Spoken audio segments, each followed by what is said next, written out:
Ângela. Feliz sábado para todos. Que bom, mais uma sexta-feira na Academia do Amor. Eu gostei da definição da sexta-feira passada sobre a academia. Vocês explicaram para a Sara Bulhon o que era a Academia do Amor. Logo em seguida, ela me ligou. Ficamos conversando um tempão depois. Ela me ligou, ela estava radiante. E ela entendeu que é o exercício mesmo que a gente faz aqui, é para fortalecer mesmo as nossas relações, é para fortalecer realmente na palavra do Senhor. Eu estava conversando hoje com a Jaine e eu disse sobre o nosso encontro de sexta-feira, né, da Academia do Amor. Nós aprendemos, sim, a relacionar uns com os outros, mas nos fortalecemos também no nosso relacionamento com Deus. E quando a gente tem um relacionamento com Deus, a gente aprende com Deus, a gente começa a observar a forma como nós falamos com o outro. Não é? A Sara Bulhon falou a semana passada sobre vamos conversar, que a gente precisa conversar com Deus. E hoje, eu e a Jaine trouxemos como que a gente pode... Eu vou tentar ser mais clara, viu, Jaine? Sabe aquelas coisas que falam, que dizem dentro de casa e não disseram? Que confuso. A gente acha que conversou, não conversou. São histórias que a gente fala que são emaranhadas. E aí a gente não entende o que está acontecendo dentro de casa. E aí... eu convido para esse bate-papo cada um de vocês. E convido uma pessoa muito especial, que é a doutora Jaine. Vocês já tiveram a oportunidade de escutá-la aqui na Academia do Amor. Eu só vou falar que ela só tem 3 pós-docs. 3 pós, só 3. E é de uma simpatia, de uma... o conhecimento para a doutora Jaine, o conhecimento ele tem que ser divulgado, e isso é muito bacana. Então, hoje, na nossa conversa, a Jaine falou assim, não, eu vou sim, vou conversar sim. E eu agradeço. Então, Jaine, eu vou deixar você se apresentar, mas eu já vou lançar a pergunta X de hoje. A pergunta... sabe aquela pergunta? Jaine... nos diga o que acontece nesse emaranhado e por que é tão difícil essa questão da comunicação dentro de casa. Já comecei pegando pesado, Jair, já que você aceitou estar com a gente, já comecei pegando pesado. Vamos lá. Primeiro, eu gostaria de agradecer muito de estar com vocês novamente. É sempre um prazer, como eu falei. Estava falando com a Rosângela o quanto é bom a gente ser tirado da zona de conforto e ser incomodado, espetado, sabe? Porque é a partir daí que a gente começa a andar, porque a gente, de alguma maneira, alguma coisa incomodou. O incômodo, mas espera aí, por que é desse jeito e não é assim, né? O que isso significa? E é muito bom quando a Rosângela traz esse tema, incomoda muito. O que não é dito e o que é maldito dentro das famílias, né? Isso é muito importante. Então, eu tenho toda uma base... eu sou biomédica, como eu falei para vocês da outra vez, mas toda a minha base é em neurociência. Então, a gente precisa, eu acredito sim em divulgação de ciência, eu acho que a gente tem que trazer esse conhecimento para todos, de uma maneira que todo mundo possa entender, de uma maneira muito prática. Por quê? Eu vou falar um pouquinho, porque a gente vai entender todo esse processo que a gente vai conversando ao longo dessa noite. A primeira coisa que a gente deve sempre lembrar é que o sistema nervoso é aquele sistema que coloca a gente em contato com o ambiente e com o nosso interior. Essa é a primeira coisa. Quando a gente está em contato com o interior, a gente está recebendo as informações ali de pressão arterial, respiração e tudo mais, oxigenação. Quando a gente está em contato com o ambiente exterior, a gente está em contato com pessoas, mas a gente também está em contato com um ambiente que diz para a gente, está frio, está calor, está claro, está escuro. Toda essa informação ela é processada lá no cérebro da gente. e gera uma resposta, né? Essa resposta pode ser uma resposta que vira cognição, que é um conhecimento, é uma memória, pode ser transformada em uma emoção, ela pode ser dada através de uma emoção, pode ser através de um movimento, né? São diversas possibilidades. E esse sistema nervoso, ele vai amadurecendo ao longo da vida. Então, a gente olha para uma criança, a gente sabe que essa criança, o sistema nervoso dela está todo aberto. É como se o cérebro dela fosse um livro em branco que a gente vai escrever esse livro junto com ela. Olha a responsabilidade de quem está perto de uma criança. Não só os pais, os irmãos mais velhos, os avós, os tios, os amigos próximos, sabe? Todo mundo que está ali, que é criador, que a gente chama o criador da criança, né? Que está sempre muito próximo ao redor, tem uma responsabilidade enorme no que diz para essa criança, no que fala para ela. Então, a gente sabe que essa criança ela vai receber essas informações, né? Ela vai escutar e ela vai armazenar, porque criança tem um potencial enorme, ela tem um cérebro limpo, ela vai guardar tudo, absolutamente tudo.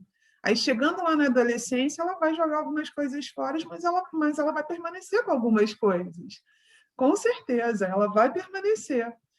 E ali na adolescência, ela vai construir o adulto que ela vai ser. E aí somos nós, que já estamos adultos, e vamos passar por todo esse processo de envelhecimento.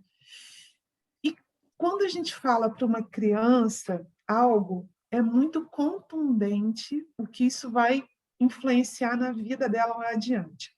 Eu vou contar para vocês uma experiência, um caso. Eu tenho um primo que ele é psicólogo, ele era chefe de um serviço de terapia cognitiva, de terapia em grupo, numa clínica de reabilitação na Flórida. Ele falou que tinha um paciente, esse paciente ele tinha vício em heroína. E o paciente dizia para ele que, quando ele ia comprar heroína, o tubinho de heroína era em torno de $1,50, variava, né, da qualidade e tudo mais. E que ele sempre chegava para esse terapia em grupo e ele ficava sempre muito quieto. E um dia ele resolveu falar. Aí ele falou no grupo, ele disse o seguinte: quando eu era criança, eu ia comprar o jornal para minha avó todos os dias. E ao chegar em casa, a moedinha de 25 centavos que sobrava do jornal, ela jogava para mim e dizia assim: ó, isso aqui é o que você vale.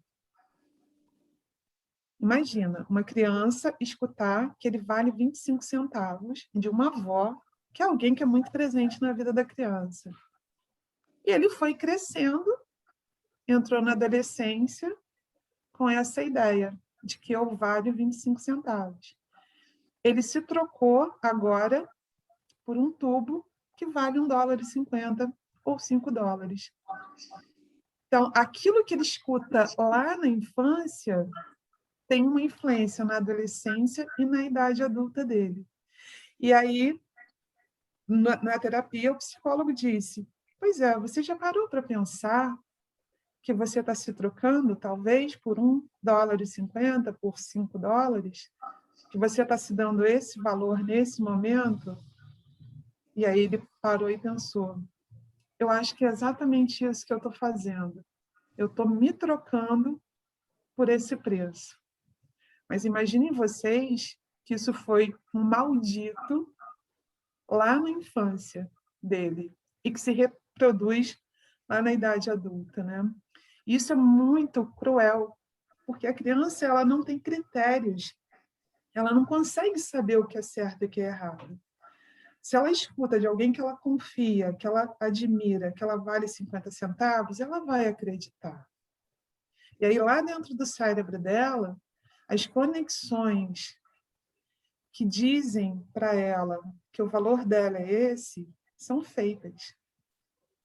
E essa conexão ela é sustentada, ela reverbera, ela continua ao longo da adolescência e ao longo da idade adulta, até que ela busca ajuda e alguém diz para ela: você não acha que tem alguma coisa de errado nisso?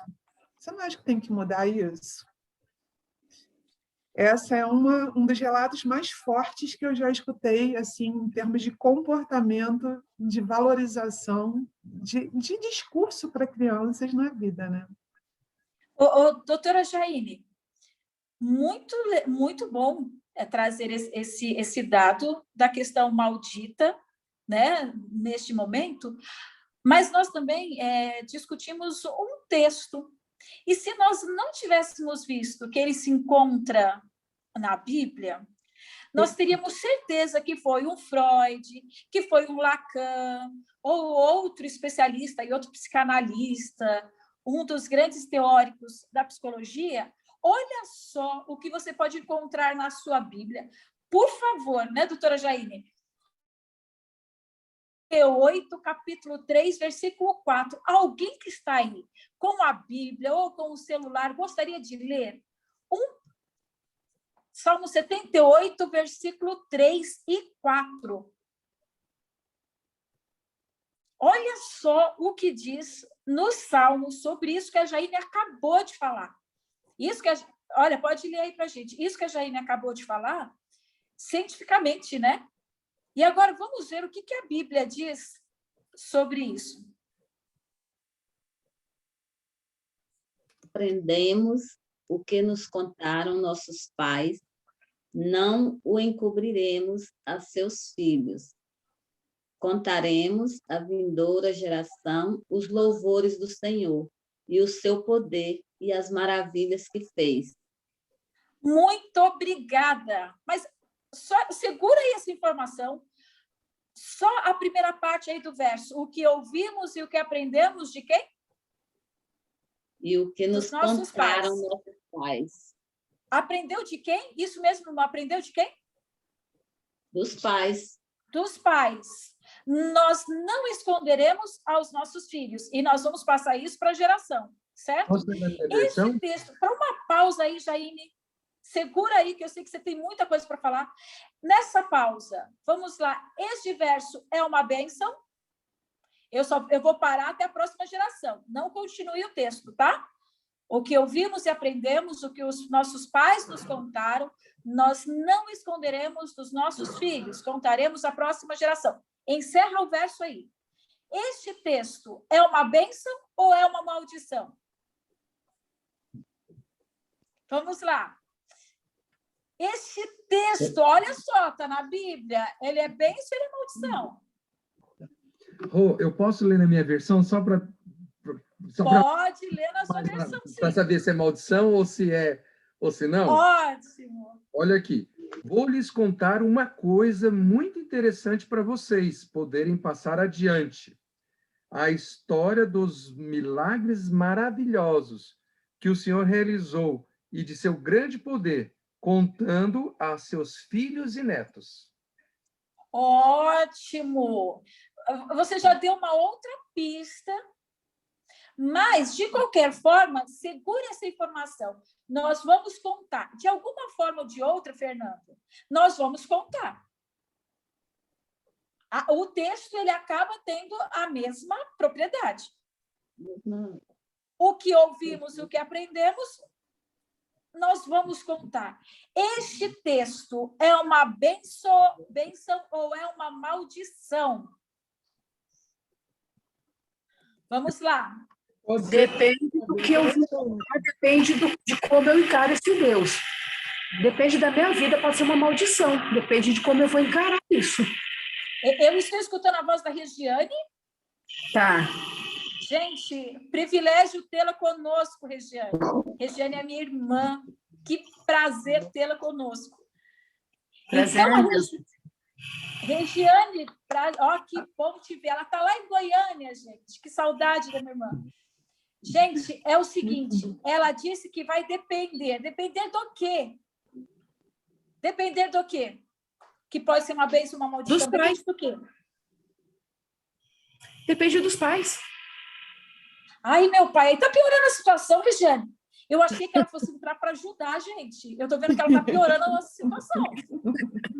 Porque quando você conta uma coisa, você pode contar com a versão, né? Então, de repente, uma vitória pode ser uma derrota. Então, a forma também como você conta essa história... O meu sempre ele falava para mim que quando você joga uma bolinha de tênis na parede, ela volta com a mesma intensidade. Ação-reação. Então... Nossa! O pessoal... Viu, Jaine? Que o pessoal está todo afiado hoje? Todo mundo Então, afiado. Olha Isso só, é muito já bom. disseram que depende dos pais, depende de... Agora, o texto, ele diz o seguinte... Alguém está falando também? Acho que a Angeline estava falando.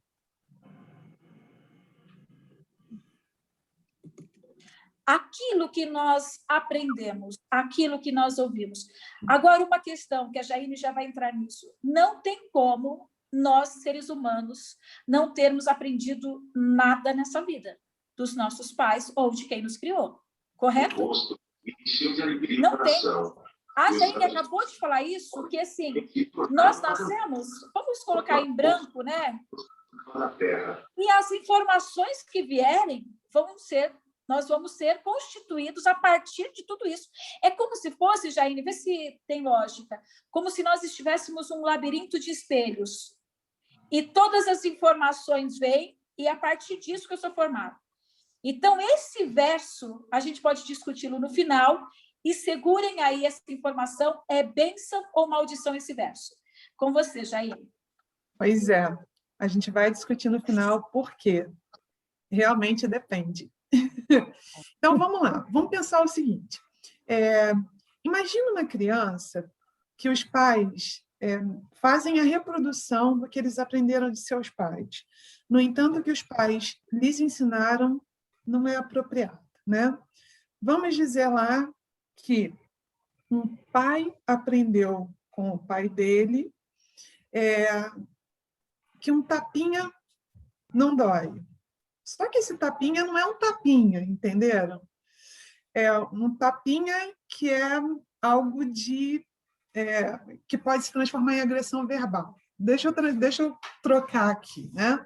Vamos supor que um pai sempre tratou o filho com uma agressão verbal. E ele reproduz o comportamento do pai com o seu filho.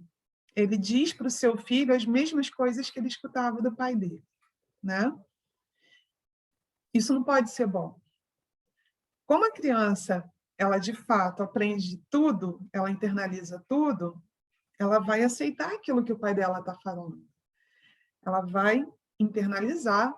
Se for algo que deprecie, ela vai crescer se depreciando, se autodepreciando, vamos supor, né? Mas, ao mesmo tempo, ou que o pai diga para o filho, o pai aprendeu com o pai, que, olha, você não pode fazer isso, você não tem essa capacidade, sabe? Você tem que se conscientizar de que você não tem recursos e você não vai conseguir fazer. O que a criança faz? Ela internaliza isso. Isso é ruim, porque vai se manifestar mais adiante, nesse adolescente, nesse adulto, como alguém que não consegue andar dentro, ou eu vou usar a palavra evoluir, mas evoluir no sentido de ir adiante, né? de conseguir mudar a sua vida. Ele fica travado, ele sabe, internamente, ele criou um bloqueio. Mas, ao mesmo tempo, a gente também tem um contraponto nisso, um contrapeso nisso tudo. Imaginem aqueles pais que dizem para os filhos assim: você pode fazer tudo o que você quiser, absolutamente tudo. Você vai ser sempre o melhor, você pode fazer o que você quiser. Acontece que não é assim que a vida acontece. Não é dessa maneira que a vida ela acontece. Em algum momento, a gente vai ter dificuldades, a gente vai encontrar barreiras, empecilhos, dificuldades. E a questão é o seguinte: quando não dá certo, essa criança ela não sabe lidar com frustração, ela não aprendeu a lidar com frustração. E como é que eu me recupero? O que eu tenho? O que acontece quando eu me frustro, né? Quando eu tenho essa sensação?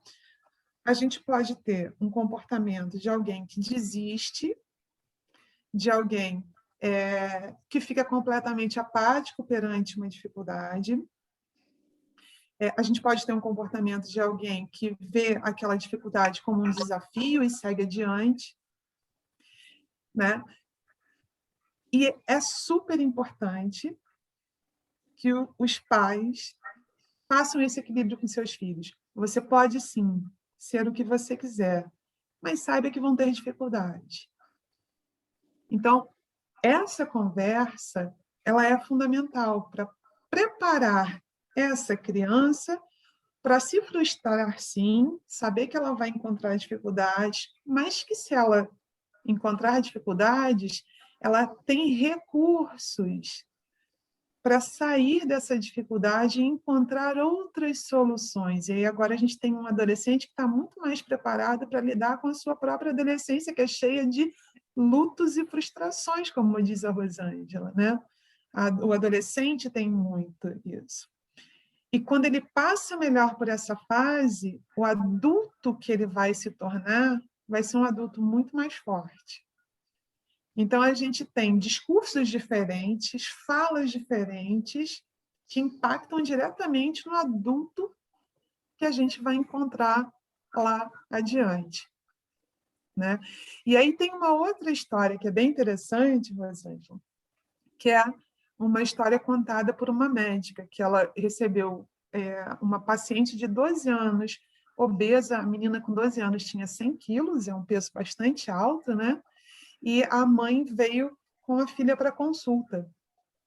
E nessa consulta, a médica fala para a mãe, mãe, 100 quilos é um peso muito alto para sua filha, né? Ela é uma criança ainda.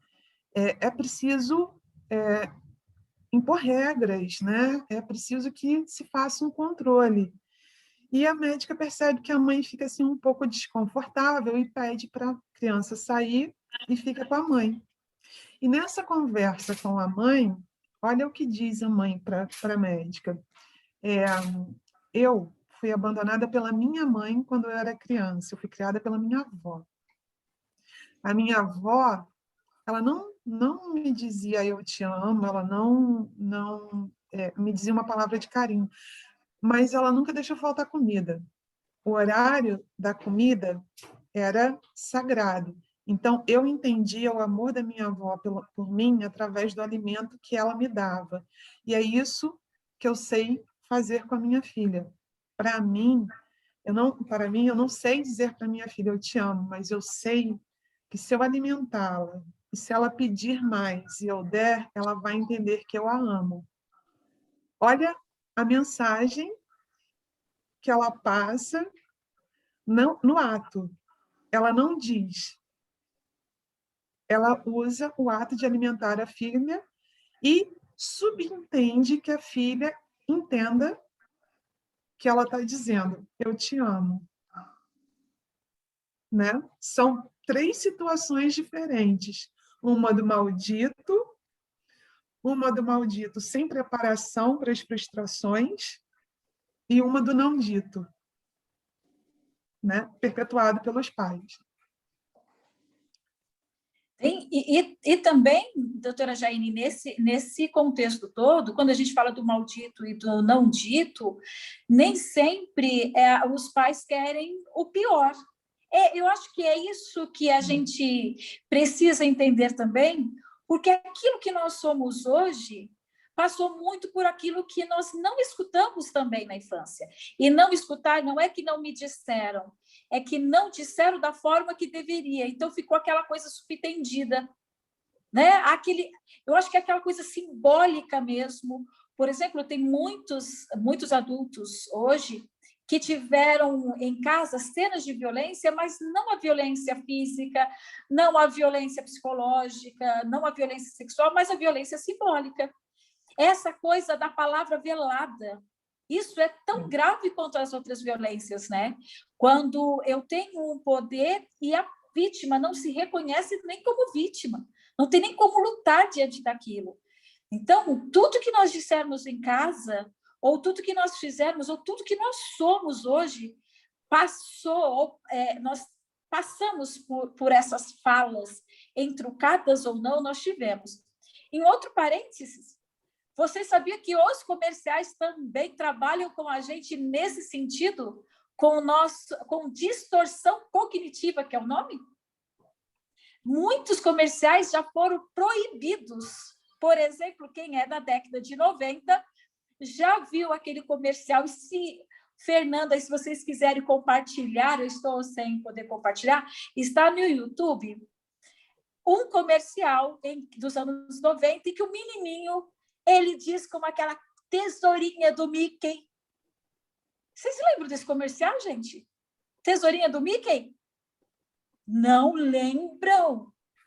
O comercial teve que ser retirado do ar depois de um tempo, porque o menininho aparecia, eu tenho, você não tem, eu tenho, você não tem. O menino ficava assim o dia inteiro com uma tesourinha. Eu tenho e você não tem. Vocês não lembram disso? Nossa, ninguém aqui é dos anos 90? É dos anos 90? E um outro comercial que foi tirado também foi o comercial do meu primeiro sutiã. Esse foi tirado porque dava a entender, olha as distorções. Eu falo daquela coisa que não é dita escancaradamente. Foi tirado também porque era uma menina de 12 anos entrando na puberdade e que já tinha o olhar do cara mais velho. Foi tirado. Então, essa questão que não é objeto, e olha, na distorção cognitiva, até mesmo dos comerciais, faz com que nós mudemos a nossa maneira de enxergar a nós.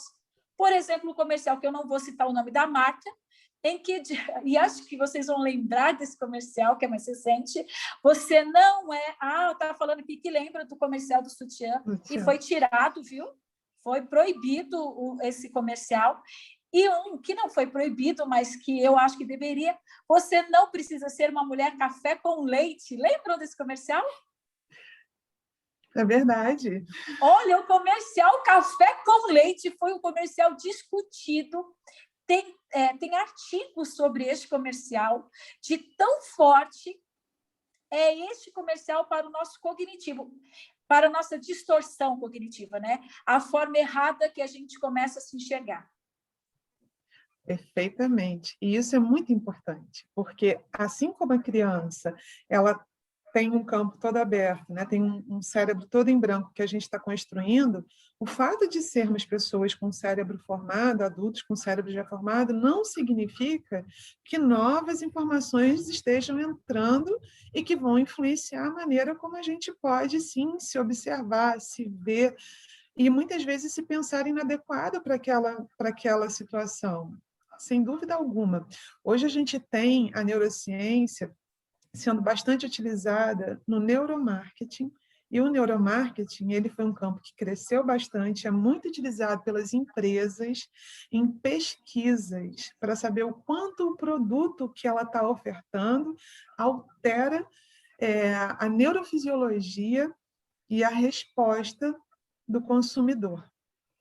Então, hoje, grandes marcas, antes de lançarem uma propaganda, eles primeiro passam essa propaganda por uma empresa de neuromarketing. E aí, sim, com o aval do neuromarketing, esse comercial vai para a TV. Então, a gente tem também essa capacidade de se modificar a partir da informação que entra. E tem uma coisa muito interessante, Rosângela, que é o seguinte: se a gente está num momento mais vulnerável,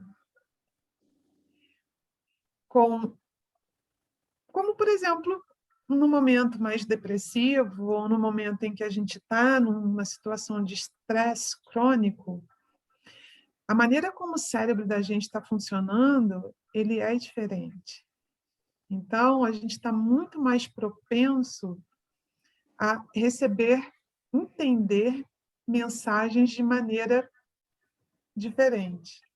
Então, se eu penso, por exemplo, num cérebro que tem lá uma grande quantidade de cortisol atuando nesse cérebro por conta de um estresse sustentado, a gente tem ali uma probabilidade, uma fragilidade emocional muito grande. Uma falta de capacidade de regular a emoção muito grande. Então, a partir do nosso estado emocional, do nosso estado de humor, a gente fica mais frágil, sim, para essas mensagens. E aí, dentro de casa, isso pode e vira algo que precisa de muita atenção. Tanto para quem recebe o que escuta, no momento da interpretação, como para quem fala. Porque se a gente está num momento de estresse, algo que não é agressivo pode ter uma conotação agressiva para quem escuta. Então, tem que ter muita sensibilidade de quem está conversando para entender que aquele não é o momento de falar daquela maneira. Ao mesmo tempo, a gente tem situações em que não há estresse, não há depressão, mas que a fala é uma fala assim, mais agressiva. E agora vamos imaginar, a gente pode falar a mesma coisa de maneiras diferentes. Quando dizem para a gente escuta muito isso, mas não foi o que disse, foi a forma que disse. Várias vezes a gente já escutou isso e nós falamos isso também. A gente repete isso, né? Não foi o que disse, foi a forma que disse. Sim, foi a forma que disse. Por quê? Porque quando essa informação entra, ela vai passar por um processamento emocional. A interpretação emocional daquilo que está me sendo dito, que me está sendo dito, ela vai variar de acordo com a maneira como me é dita, né? Então, o que a gente interpreta passa por essa maneira de comunicação, sem dúvida alguma. Doutora Jaine, a gente vai abrir para ela. Pode perguntar, acho que ela levantou a mãozinha ali, eu vi. Pode perguntar, a gente abre para perguntas, bate-papo mesmo. Isso aí. Eu tive uma experiência hoje, doutora Jaine, que eu nunca tinha passado. Eu atendi uma mãe e ela falava, e eu achava a fala muito, assim, sem nexo. Eu repetia a frase, mãe, você quis dizer, então, é isso, isso, isso? Ela, não, você está colocando palavras na minha boca. E daí eu comecei a repetir, sempre quando ela fazia uma queixa da escola, eu repetia a queixa.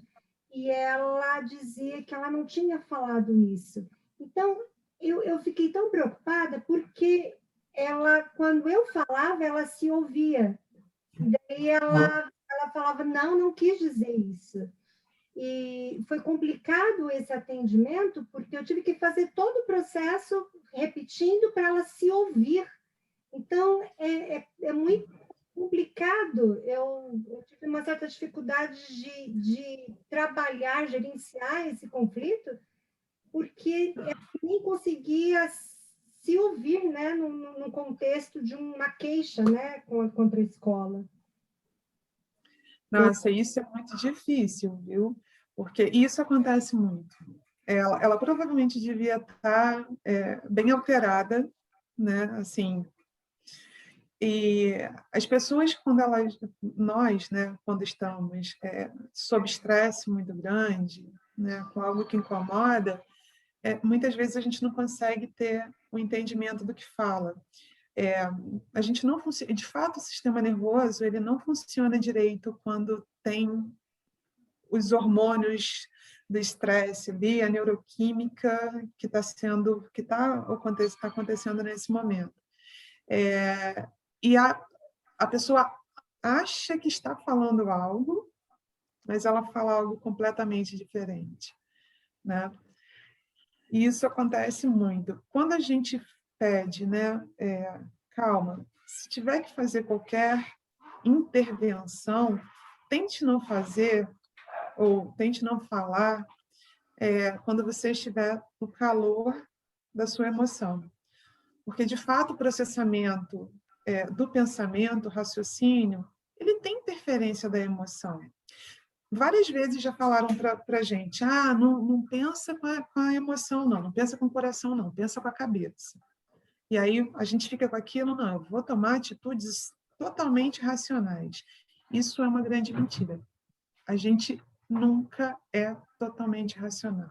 Não existe racionalidade sem a emoção. A emoção, ela sempre vai ter um papel na racionalidade. Sempre. Por mais que você diga, não, a minha atitude foi totalmente racional.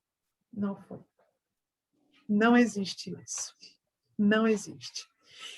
E quando a gente não respeita esse momento da emoção que está muito apurada, né? Claro que a emoção ela vai influenciar mais ainda. E a gente fica assim, com os filtros, a gente fala que o córtex pré-frontal é o nosso filtro, né?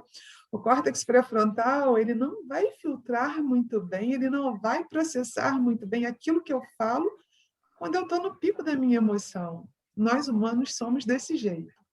Então, é isso, esse discurso sem nexo, que ela não se entende, que ela não entendeu que ela falou isso, ela devia estar mesmo no pico da emoção. E é difícil, porque, assim, primeiro, a gente tenta acalmar a pessoa, conversa, apazigua ela, para depois ela falar. Só que, ao mesmo tempo, algumas pessoas elas só se apaziguam, só se acalmam quando elas falam tudo. Então, depois que elas falam e falam e falam e falam, aí sim. Bom, e agora vamos conversar de verdade? Mas é muito difícil, porque a gente também tem emoções, né? A gente também processa a informação. Como é que a gente controla a gente mesmo, né? Como é que eu faço isso? E aí é o bacana, porque a gente ganha esses critérios ao longo da vida. A gente ganha o critério de saber, não, o meu cérebro ele é capaz sim, eu sou capaz sim de me regular aqui enquanto ela está desregulada, enquanto ele está desregulado. E aí depois a gente senta e conversa de outra maneira. Mas é difícil, Elaine. Nossa. É difícil, doutora Jane, mas tem uma questão que eu gostei muito da pergunta e da colocação da Elaine, porque, assim, também a forma como foram ditas as coisas para a gente na infância e na adolescência, existem as distorções cognitivas e tem 11. Gente, nós estamos, assim, esse texto de Salmo, ele realmente é profundo, por quê?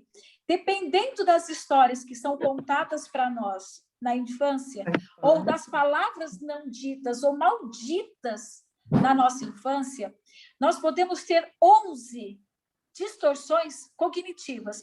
O que é distorção cognitiva? É quando você não consegue olhar o fato como que ele é. Você não consegue pensar naquele fato.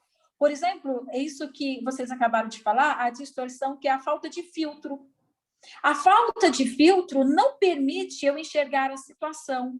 Eu sempre coloco, nossa, se eu fizer isso, meu Deus, o que vai acontecer? Eu sempre espero o pior, eu não consigo ouvir o outro. A Elaine está me falando, é simples. Eu falo, não é simples, Elaine, porque se eu for lá, ninguém vai gostar de mim, porque a escola, Elaine, não sei... Eu não consigo ouvir o que a Elaine está dizendo. Mas isso também tem a ver com distorções cognitivas, com aquilo que eu aprendi. Por isso que quando o Salmo diz, o que a gente aprendeu, a gente precisa passar, mas o que eu aprendi? E aí que vem a pergunta. O que eu aprendi na minha infância, o que eu aprendi na minha adolescência, o que eu vou passar? Sendo que, dependendo dos contextos que nós tivemos, que nós vivenciamos, nós podemos ter essas distorções. Enxergar a realidade distorcida. Gente, isso é muito sério. E aí a pergunta que acho que volta para cada um de nós, como que é a forma que eu estou vendo a realidade? Como é a forma que eu estou falando? Por exemplo, se você tem filhos adolescentes, ou se tem crianças, ou conversar com o cônjuge, qual é a forma que eu tenho conversado? Como eu tenho passado as informações? E uma coisa muito grave, muito séria, é assim, se nós temos neuromarketing, se nós temos todo um estudo para como fazer com que outro compre, né? Como que você pode influenciar a decisão do outro. Se tem alguém que consegue trabalhar com neuromarketing, é a família, é pai e mãe. Como a gente tem o poder de transformar o indivíduo que poderia ser emocionalmente saudável em alguém, em um adulto com distorções cognitivas. Então, acho que esse assunto de hoje, ele trata bem dessa questão, né, doutora Jaime? A forma como a gente diz transforma o cérebro do outro. Como eu não consigo entender, doutora Jaime, como a minha fala tem poder de transformar, de mudar, seja para melhor ou para pior, o outro. Exatamente. Essa estrutura cerebral, que é onde a gente guarda os circuitos, onde ficam os circuitos de processamento e de armazenamento do discurso, ele é sensível a mudanças o tempo inteiro. Claro que na infância isso está muito mais aberto, mas ele continua na idade adulta. Então, é na infância que tudo começa. E agora, Rosângela, eu vou dividir com você um dado muito interessante num estudo que foi feito numa universidade americana. Eles acompanharam a gestação de mães que tiveram distorções cognitivas por intervenções paternas, pela intervenção paterna e materna, né, durante o desenvolvimento dela, durante a sua vida. Então, algumas relatavam, né? Na verdade, não foi só isso, elas relataram diferentes situações, né? A gente tinha as gestantes que tinham sido abusadas fisicamente na infância, né? As gestantes que haviam sido abusadas psicologicamente, as gestantes que haviam passado por discursos muito ruins, né? Dessa desvalorização, do você não pode, ou então você vale pouco, você não vale nada. Algumas que foram de abuso sexual, né? Enfim, foram diferentes situações, mas olha que interessante que chama atenção em todas essas situações, inclusive nessas que passaram por um discurso, né, que gerou a distorção cognitiva. Todas essas mulheres, durante a gestação, tinham alterações no cortisol, e elas eram mais propensas a ter uma gestação com estresse ou com depressão. Então, o bebê dela já está sofrendo com o que aconteceu com ela na infância. Poxa vida. Então, o texto, doutora Jaime, de Salmos, que nós vamos passar, e aí vem, parece que a gente queiramos ou não, vamos passar para a próxima geração? De certa maneira, porque como isso se manifesta no humor da mãe, a gente sabe que pode ter implicação na gestação, no desenvolvimento do sistema nervoso do bebê. Mas veja bem, ainda bem que o bebê é plástico, né? Que ele tem uma capacidade de modificação do cérebro muito ampla. Quando esse bebê nasce e que aí ele vem para um lar onde ele tem carinho, onde ele tem presença materna, onde ele tem a educação baseada na palavra dita, mas com consciência, com a palavra que diz você pode, mas você também vai encontrar dificuldades. A palavra acolhedora que diz para ele, você errou, vamos ver onde você errou, vamos tentar consertar juntos. A compreensão que é tão necessária para a criança e que vai se refletir muito no adolescente, o adolescente também precisa escutar isso, a gente consegue, a partir dessa plasticidade do cérebro, contrapor o que esse cérebro sofreu no desenvolvimento, por exemplo. Se a gente faz uma intervenção precoce, a gente já consegue recuperar melhor essa criança. Doutora Jaine, mas você também já havia dito que também tem esses 12% aí da área do hipocampo. Como que funciona isso a partir da violência? Então, tem uma diminuição aí dessa estrutura. Tem uma diminuição. Você tem essas intervenções, essas ações que são Porque quando a gente é agredido, seja verbalmente, seja fisicamente, seja sexualmente, da maneira que for, né? Mesmo que a palavra, por exemplo, ela não seja uma agressão, mas ela seja uma palavra de menos-valia, né? Ou de desvalorização que vai de menos-valia, sem dúvida alguma. O que se gera dentro desse indivíduo é toda essa alteração mesmo, da gente ter lá um aumento de cortisol que leva ao estresse, uma alteração na produção de serotonina, de dopamina, por exemplo, de endorfinas. Agora, o cortisol, por exemplo, ele é crítico e muito crítico, porque ele tem uma ação muito grande no hipocampo. E como é que ele age no hipocampo? Primeiro, ele atrapalha a conexão entre um neurônio e o outro do hipocampo. Depois, ele começa a matar algumas células do hipocampo. E, associado a isso, ele impede que novas células surjam no hipocampo, a chamada neurogênese, que é tão importante. E por que isso é tão crítico? O hipocampo ele é um ponto central na formação de memórias. A gente depende do hipocampo para transformar uma memória de curta em uma memória de longa duração. Olha o aprendizado de vida desse indivíduo. E aí, quando eu falo em aprendizado de vida, aprendizado de situações, de emoções, aprendizado de palavra, o discurso. E isso ficou muito claro, esses 2% de redução do hipocampo, eles existem, e com um comprometimento muito, muito, muito claro da memória verbal. Então, a pergunta é, como é que esse indivíduo que passou por esse processo, que tem essa memória verbal comprometida, como é que ele fala adiante? Será que ele consegue dar conta daquilo que ele está falando? Será que ele consegue compreender aquilo que ele fala? Será que ele encontra a manifestação verbal que é tão necessária? Sabe? Então, isso é muito importante, é muito importante. Quando a gente pensa, né, em tudo isso, quando a gente pensa o quão claro fica essa implicação, a gente se espanta com o que uma criação desastrosa pode fazer, né? O que uma exposição pode fazer. Né? Então, eu acredito, doutora Jaine, para a gente abrir para as perguntas, que aí o verso dos Salmos, e aí depois peço até para o Fernando ler na versão dele, que foi bacana a versão, mas aí diz o seguinte, o que ouvimos e o que aprendemos, o que os nossos pais nos contaram, nós não vamos esconder dos nossos filhos. Aí entra a questão máxima mesmo do que a gente passa adiante, que a gente vai passar adiante.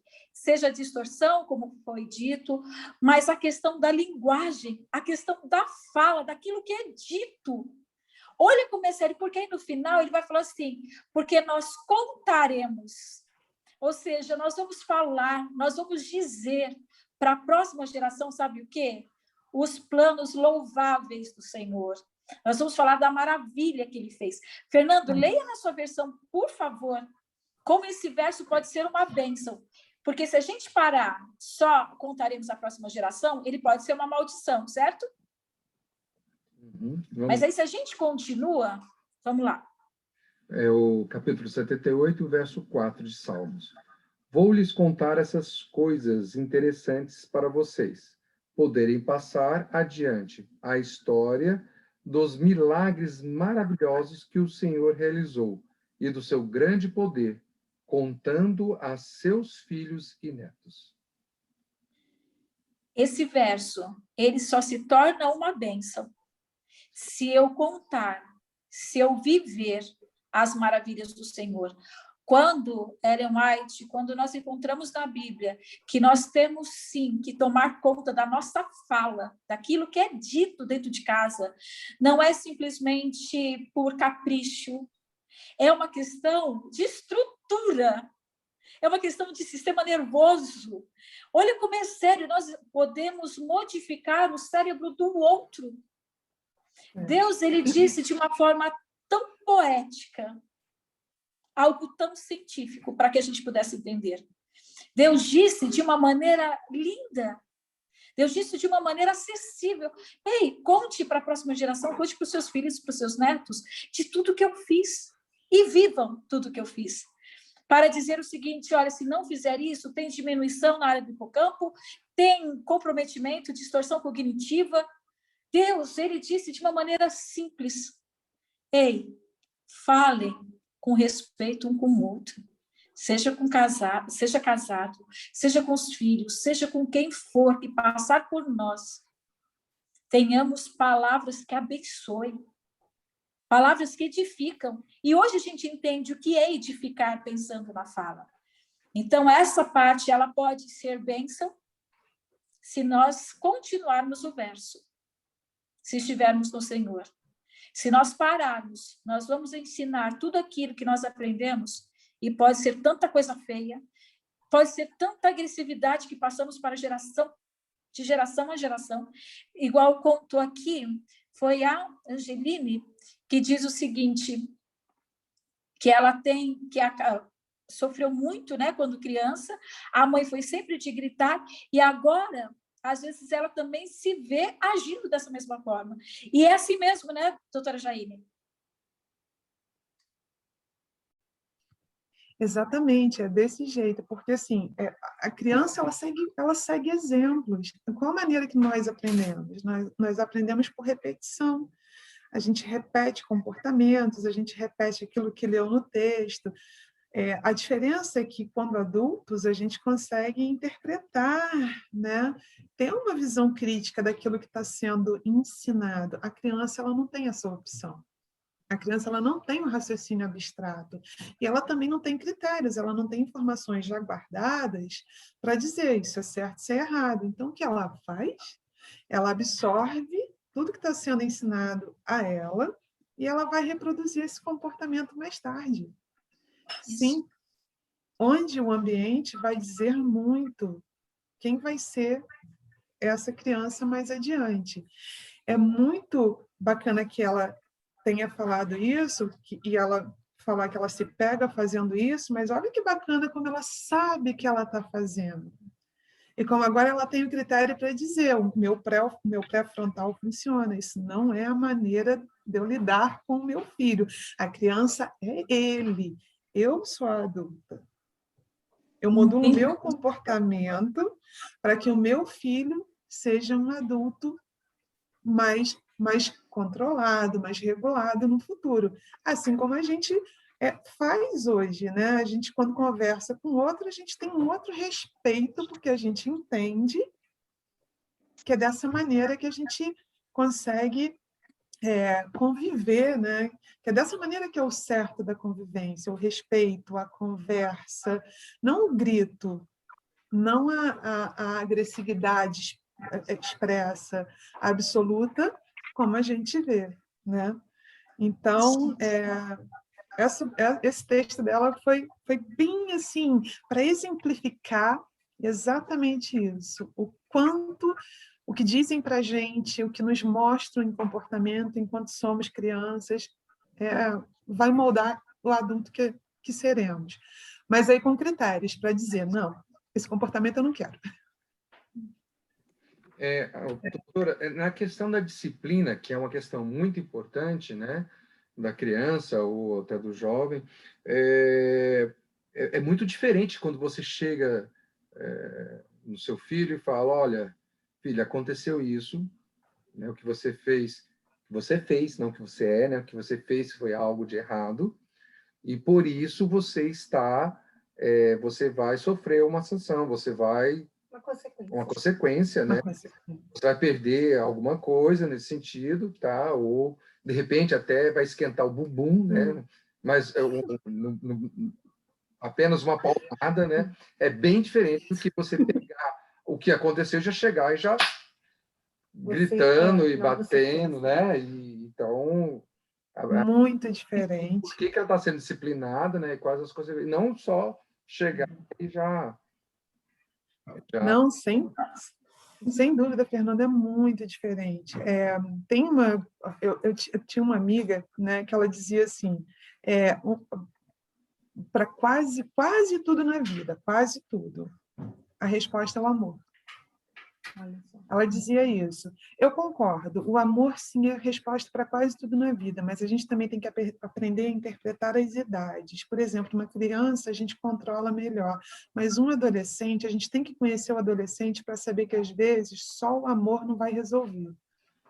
É porque tem certos adolescentes que, por exemplo, uma varinha, ela consegue envergar, então você consegue... Tá? E tem adolescentes que, se você envergar um pouquinho, quebra.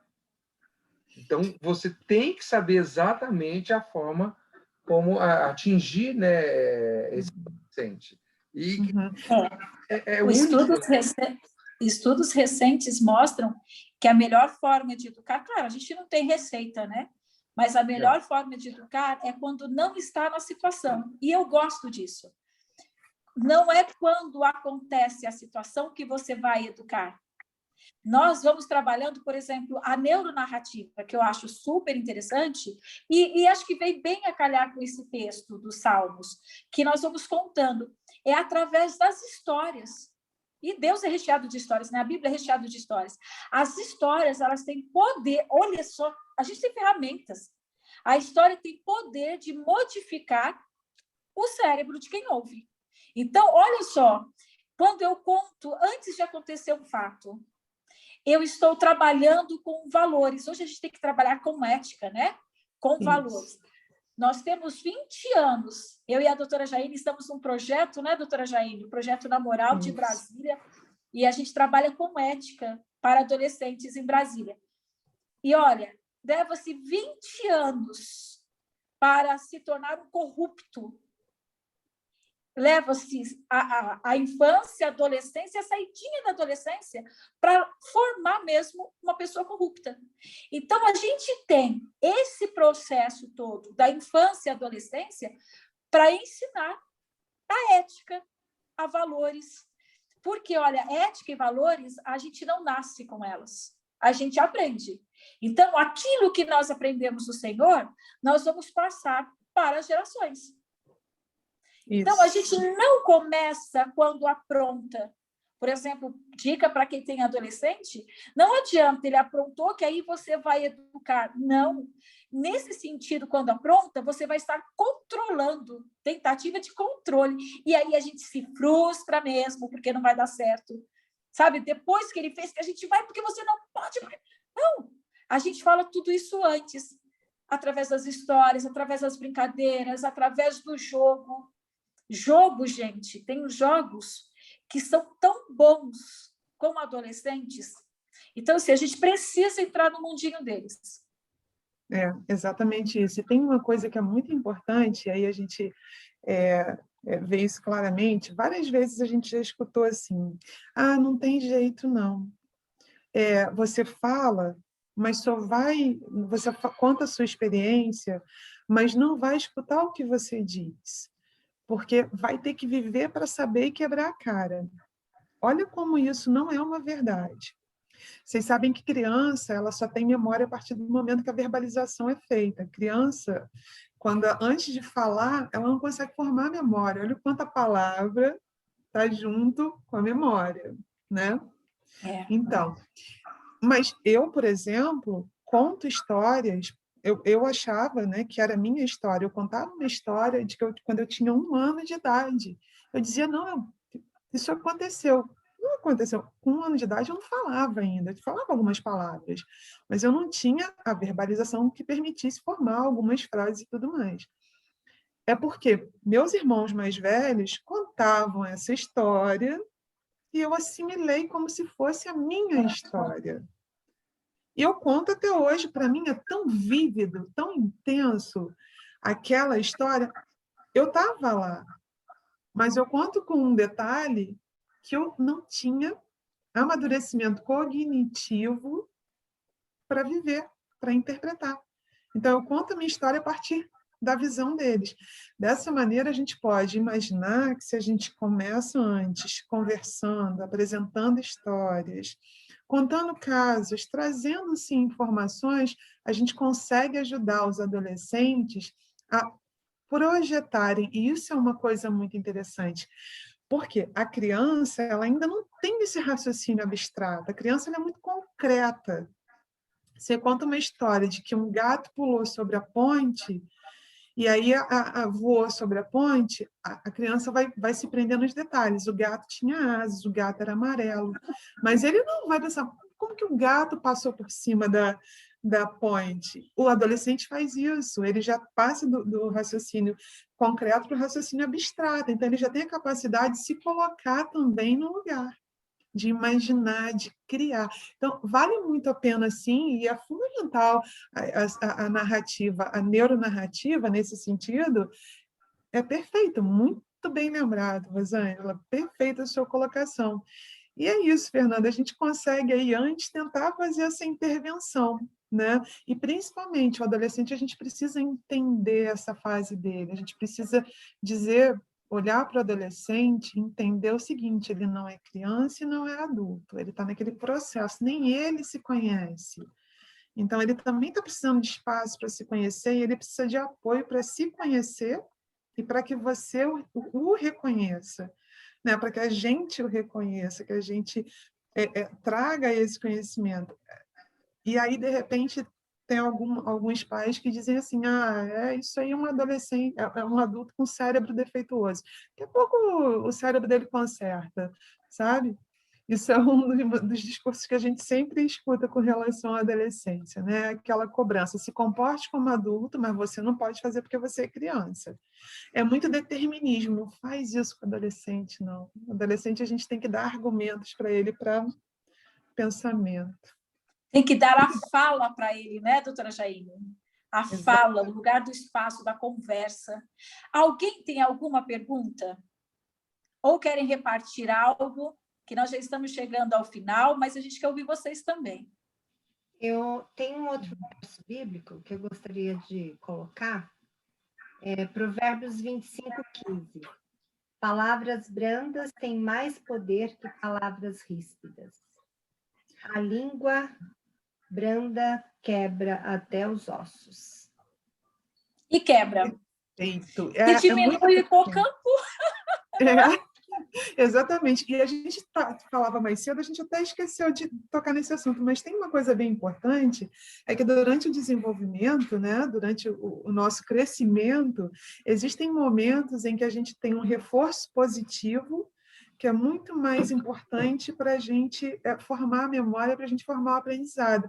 E tem alguns momentos que o reforço negativo é ele que vai ter mais força nesse processo. E a gente deve evitar sempre esse reforço negativo, sempre. Então, é aquela coisa, você não vai fazer isso. Não. Olha, você não acha melhor, você não... Esse jeito, vamos ver se de repente ele não é um jeito melhor de você fazer. A palavra branda, ela meio que acaricia, ela diz assim, você é importante. O que você pensa tem valor. Vamos discutir junto? Vamos pensar junto? Mas agora, se a gente, de fato, chega agredindo, reduz o hipocampo, gera lá todo um turbilhão neuroquímico, meus queridos, que eu vou dizer para vocês que não é bom não, viu? Não é bom. Não é nada bom. E nós temos uma experiência aqui, hein, doutora? Nós temos uma experiência aqui, que nós temos duas filhas, né? Distintas, assim, nada a ver uma com a outra, mas devido ao tipo de criação que eu e a Elaine nós tivemos, sempre de compartilhar, sempre de exemplificar, sempre de... Não somos perfeitos, claro que não, estamos longe disso. Mas chegou um momento, uma vez, que nós estávamos discutindo com a Leilane, que fez publicidade, que é argumentativa, entendeu? Chegou um momento em que nós, da discussão, da conversa, do diálogo, assim, em que eu não consegui convencê-la. Não consegui mesmo. As argumentações dela foram muito interessantes. A gente tentou, não conseguiu. E o pai virou para ela assim, filha, aceite isso pela fé. Confie no papai que esse não é o bom caminho. E eu acho que devido justamente a esse histórico de confiança, história de abrir, né, essa história de compartilhar, ela falou, pai, eu não concordo, mas vou aceitar essa opinião sua referente a isso. E ela tomou a postura não concordando, mas aceitando que os pais falaram. E já aconteceu também de ela falar que não concordo e não vou fazer. Então, Olha que interessante. Eu sei que assim, a gente está falando de fala, né? Então, mas essa questão mesmo de dar voz para o outro também tão difícil porque o exercício é com a gente, porque o outro discorda da gente. E aí, que na psicanálise vai falar que isso é emocionalmente saudável. O que a gente vê como errado, porque assim, eu quero controlar. De verdade, eu sou mãe, eu quero ter o controle da situação. Eu quero ter o controle do que minha filha vai fazer depois. Estou pensando esse controle no sentido de andar certinho. Ai, vai fazer isso, vai sofrer. A gente acha que a gente pode proteger, né? E no espaço de discussão, em que você dá voz para o outro, colocar o que pensa, não é simples, não. Mas é aí que a gente tem adolescentes e adultos emocionalmente saudáveis. Quando eu não dou esse espaço para a conversa, para o dizer, mesmo que me fira, no sentido, não era aquilo que eu gostaria de ouvir, mas eu estou ouvindo. Eu sou adulta, emocionalmente saudável, né? A gente pode falar sobre qualquer assunto aqui em casa, está tudo tranquilo. Nesse sentido, gera confiança. Lembra que uma vez eu já falei para vocês que na infância o que gera afetividade é o olho no olho? Vocês se lembram? Até eu contei do escorregador, faz muito tempo, né? No adolescente, é se você deixa ele falar ou não. A afetividade para o adolescente é se ele tem espaço para ser ouvido. Se não tem esse espaço de criticar, de falar assim, mas isso eu não queria que fosse assim, porque tem o senso de justiça, quando isso não é permitido. Gente, a doutora Jaine pode falar melhor sobre isso. O que está acontecendo com os adolescentes? Se cortando, né? Autolesão, que é o ativo. Exatamente. Mas, olha, é a fala. Por isso que essa questão do dizer, acho que esse espaço do conversar faz toda a diferença. Mas sim, e olha que interessante é isso, porque ele percebe, por exemplo, que está sendo dada voz a ele, mas ele também percebe o que está acontecendo no entorno dele. Então, se ele tem um casal de pais que não se deixam comunicar, em que a comunicação ela é truncada, não é respeitada, ele também percebe. E aí ele questiona, mas, poxa, se entre eles não tem conversa, se não existe respeito na conversa entre eles, como é que isso chega até mim? Porque nesse momento ele está altamente crítico. Ele está com a anteninha ligada e dizendo, olha, peraí, eu vou ser escutado, mas dentro da minha casa não tem conversa, né? Meu pai não aceita, minha mãe não aceita.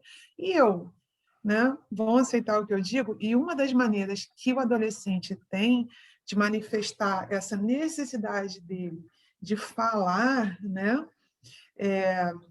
E que ele não consegue ser ouvido, e que a gente relata de adolescentes dizendo a minha vontade de gritar, mas se eu gritar, vão dizer que eu sou maluco. O que ele faz? Ele se autolesiona. O grito dele vem a partir da dor infligida nele mesmo. E aumentou muito o número de crianças e adolescentes se autolesionando. E não é assim que estabilizou de um ano para o outro. Os números só aumentam de um ano para o outro, o que é muito preocupante, muito preocupante. E mais no ano que vivemos agora, né, doutora? Questão da pandemia, onde a família foi obrigada a estar junta, a família foi obrigada a conviver junto, sem e ter escola dentro de casa, ter trabalho dentro de casa, ter... E sem diálogo. E às vezes não tinha o diálogo. Isso. Aí... Piorou. Exatamente isso. E aí o adolescente ele não tem aquela válvula de escape que teria na escola, talvez, com alguém que ele confiasse, um adulto que ele confia, porque o adolescente, né, Rosângela sabe falar muito melhor disso do que eu, ele escolhe alguém que é da idade dele, né, que é próximo da idade dele, ele elege como sendo alguém que é um modelo para ele. O modelo dos pais meio que não vale mais, né? Ele está buscando outros modelos. E aí esse é o momento que os pais precisam ser muito sensíveis, em dizer, olha, o meu filho, eu não estou perdendo o meu filho, né? Ele não é criança, eu preciso acompanhar, eu preciso entender, porque assim, não é mais a minha criança, eu tenho que olhar para ele e respeitar que ele é uma outra pessoa. Então, abre os meus ouvidos, o meu coração para a opinião dele. Eu vou argumentar com ele, exatamente, eu vou escutar o que ele diz. E aí, quando a criança ou adolescente não tem isso dentro de casa, você ia falar alguma coisa. Mesmo porque hoje, né, doutora, a mídia bombardeia muito essa questão do adolescente ser mais inteligente que o adulto, do adolescente ter mais opinião do que o adulto, né? Você vê alguns desenhos, alguns seriados, em que utiliza totalmente a autoridade dos adultos, a autoridade dos pais, e aí volta aquilo ali, né? Se aquilo é bombardeado na cabeça do aluno, do filho, do adolescente, ele passa a acreditar que realmente, mesmo que ele se abra com alguém da mesma idade, tem muitas experiências que nós adultos passamos que poderíamos ajudar também, a partir do momento que abre essa linha de diálogo, tá? Devido hoje a mídia, ela projeta justamente essa questão. Não, o conselho do seu amigo vai ser muito melhor do que o conselho que você receberia do seu pai. Posso dar um exemplo? Assim, acho que devido por exemplo, Simpson, né? Que o pai é totalmente desprezado, né? É um dos exemplos que a mídia oferece, assim, também, bombardeia diretamente para nossas crianças e os adolescentes também, né? E aí entra a questão que a gente acredita nisso. Quando a gente vai pesquisar a questão mesmo da família e a gente vai conversar com os pais também acham que sabem bem menos do que os filhos. E aí não é uma briga de quem sabe mais ou quem sabe menos. É o que eu posso oferecer para o outro. Então, assim, o que o pai, qual é a função? O que se perdeu hoje foi a função dele. Por exemplo, os pais têm a função deles. Não importa se estamos em uma fase tão tecnológica e que eles podem ter domínio maior por nascer nessa era mesmo, né? É diferente, sim, o manejo com a tecnologia. Mas quando a gente volta para a educação, já que foi esse ponto citado, o que a BNCC, né, a Base Nacional Curricular, ela fala que a gente precisa ensinar a questão da emoção. Então, quando a gente vai pegar na BNCC as habilidades mesmo para se ensinar para o indivíduo, para uma criança e para o adolescente, passa pela questão das emoções, ética e valor. Então, ainda não. É a nossa função enquanto cuidador, enquanto pai, enquanto mãe. Que a ética e valores, né, o respeito, isso não, a gente não nasce e tecnologia nenhuma ensina isso. Então, é a função nossa, sim. E aí é bem bacana, né, Rosângela, porque o adolescente se conhecer, ele precisa saber que ele está entrando numa fase que ele vai ter altos questionamentos, que ele vai dizer, meus pais não são o modelo mais. E é importante que os pais saibam também que isso vai acontecer. E que, justamente por isso, é importante que ele tenha esse respeito pela palavra do filho, né? Pelo discurso do filho, e que venha com a argumentação e o discurso brando. Não o discurso, não cobrar. Porque a cobrança, como você já falou, é controle. E ele não vai entender. Se tiver o controle, ele não entende. Às vezes, é preciso ser um pouco mais incisivo na opinião. O pai precisa ser mais incisivo, mas é super importante que tanto o adolescente se conheça, como os pais conheçam o seu adolescente. Porque, olha, dizer para vocês que neurocientificamente é uma mudança muito grande mesmo. Toda essa mudança para a gente não parece, quem observa, vê, a gente só foca no comportamento do adolescente, né? Porque é o que chama a atenção. A gente se relaciona a partir dos comportamentos, né? Mas tem toda uma mudança emocional, tem toda uma mudança cognitiva, sabe? Que isso tem um peso muito grande, mas que a gente meio que acaba deixando de lado porque a gente foca no comportamento. O comportamento é horrível, né? Ele não... E não é. É o todo.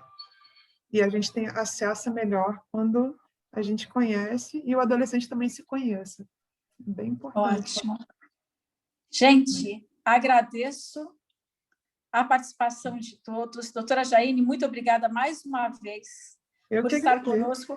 Eu acho que a gente podia fazer para quem quiser, né, só sobre adolescência, como ser assertivos. Vamos chamar a doutora Jaine de novo, só para ser assertivos com adolescentes? Vai ser muito bom. E aí, lógico, né, vou estender o convite, né, doutora Jaine, se você aceita, né, participar só para falar sobre adolescentes. Eu achei perfeito. Votado já? Nós temos 3 semanas. Então tá tudo certo. Mas só para a gente encerrar, o texto diz que nós precisamos contar para gerações. E aí eu fiquei pensando, para fechar, a questão do livro do Apocalipse. Que geração vai se levantar para pregar o evangelho de Jesus? Que geração vai se levantar para anunciar que Jesus está voltando e ser diferente? Nós temos visto tanta maldade, nós temos visto tanta falta de tato na palavra. Nós perdemos esse convívio que poderia ser saudável, mesmo com os argumentos, mesmo com as discordâncias, mas poderia ser um lugar saudável. O nosso lar precisa ser um lar emocionalmente saudável, para que realmente possamos levantar uma geração que possa contar, que possa saber, que aprenderam que um dia Jesus vai voltar e desejam ver Jesus, e que vão e anunciem, sabe? Se levantem mesmo para anunciar. Mas isso só vai acontecer se nós contarmos sobre as maravilhas, sobre a bondade, sobre os milagres de Jesus. E além de contar, viver o que nós contamos, viver o que nós acreditamos. E eu espero, de coração, que o nosso lar seja um lugar onde os anjos gostem de estar. E onde Deus seja glorificado através da nossa palavra, através da nossa vida. Elaine, você gostaria de fazer oração para nós encerrarmos? Sim. Querido bom Deus, queremos te agradecer esses momentos que tivemos agora. Momentos ricos de aprendizagem, de interação, de convívio. Senhor, cada um está em sua casa, mas estamos aqui querendo aprender mais da melhor forma que devemos pronunciar cada palavra. Queremos ser usados por Ti, bom Deus.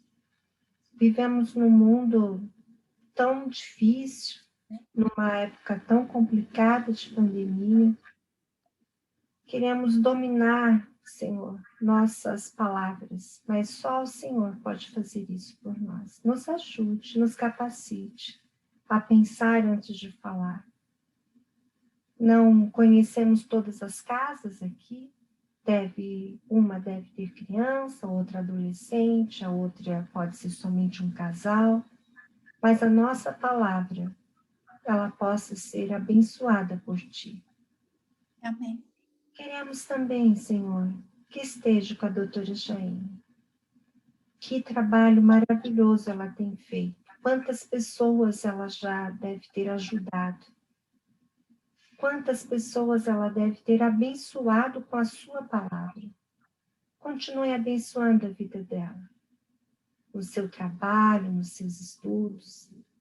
Também agradecemos a bênção que temos de ter a Rosângela conosco.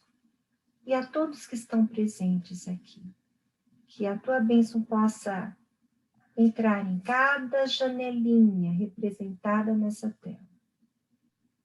Queremos uma bênção para essa noite de restauração do nosso corpo físico, da nossa mente, e que amanhã possamos despertar para mais um dia. Em nome de Jesus. Amém.